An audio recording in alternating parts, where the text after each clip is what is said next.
విశ్వసనీయత రాజకీయాల్లో దేనికి మించిన క్వాలిఫికేషన్ లేదు.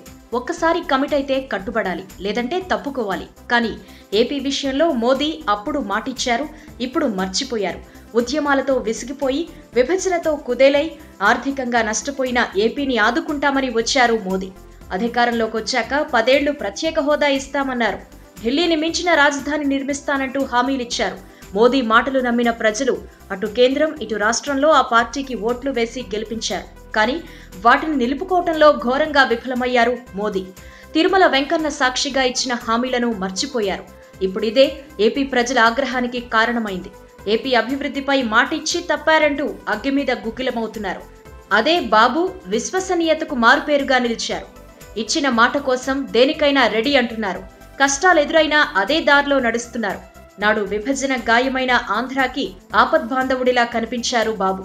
కేంద్రం సహకారంతో ఆంధ్రప్రదేశ్ను అన్ని విధాలా అభివృద్ధి చేస్తానని మాటిచ్చారు ముఖ్యమంత్రి చంద్రబాబు. ఆ మాటను నిలబెట్టుకోవడానికి ఆయన శాయశక్తులా ప్రయత్నించారు. 29 సార్లు ఢిల్లీ వెళ్లారు. హామీల అమలు కోసం ఢిల్లీలోని ప్రతి గల్లీలో చక్కర్లు కొట్టారు. తనకంటే జూనియర్లైన కేంద్ర మంత్రులకు విజ్ఞాపన పత్రాలిచ్చారు.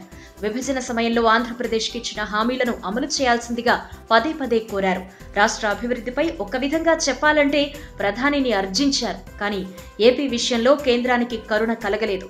బీజేపీ తీరుతో విసిగిపోయిన చంద్రబాబు కేంద్ర మంత్రివర్గంలో ఉండడం వల్ల ఆంధ్రప్రదేశ్కు న్యాయం చేయలేనని భావించారు. దీంతో తానిచ్చిన మాటకు కట్టుబడి కేంద్ర ప్రభుత్వం నుండి వైదొలగాలని నిర్ణయించుకున్నారు. దీంతో ప్రజలకిచ్చిన మాటకు చంద్రబాబు కట్టుబడ్డారన్న అభిప్రాయం సర్వత్రా వ్యక్తమవుతోంది.